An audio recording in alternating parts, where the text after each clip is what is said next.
Agatha Raisin, tome 18, un Noël presque parfait. Bientôt Noël. Le sapin sent le roussi pour Agatha Raisin qui ne digère toujours pas d'avoir été larguée par James Lacey. Pour se forcer à l'oublier, elle se lance alors à corps perdu dans la préparation du réveillon pour ses amis, jusqu'à en faire une obsession. Oui, Noël approche.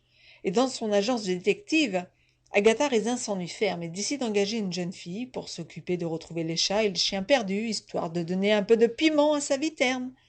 Oui, ce qu'il faut bien le dire, à part les cas de disparition de nos animaux familiers, il ne se passe pas grand-chose à l'agence, ni dans la vie d'Agatha d'ailleurs. Rien? Pas vraiment.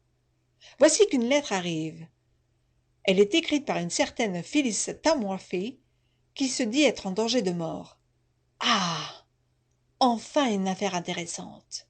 Accompagnée du fidèle Sir Charles, Agatha Raisin se rend au manoir où la supposée victime qu'elle rencontre furtivement au cours d'un dîner trépasse rapidement, empoisonnée par de la ciguë.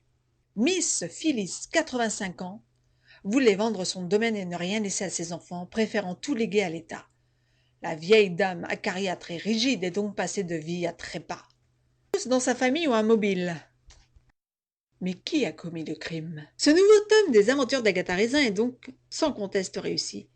Entre une enquête à rebondissement, l'introduction de nouveaux personnages dans son entourage professionnel, de l'humour parfaitement distillé et un Noël presque parfait à préparer, on ne s'ennuie pas une seule seconde.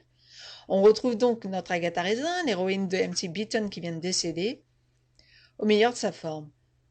Elle est toujours un peu peste, la cinquantaine bien tassée, les pointes de jalousie se profilant devant la jeunesse de sa nouvelle recrue à qui elle destille une générosité presque maternelle. Quant à l'enquête elle-même, elle est intéressante et plusieurs suspects se dessinent devant le caractère et le passé trouble de la victime. Miss Tamworthy.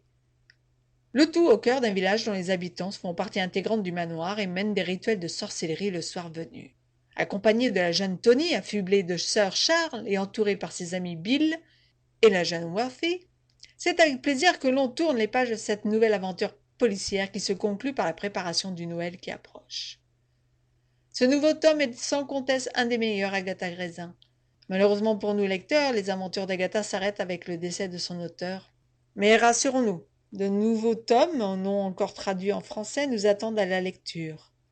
Alors à très bientôt pour une nouvelle critique d'un futur Agatha Raisin sur audétourdunlivre.com.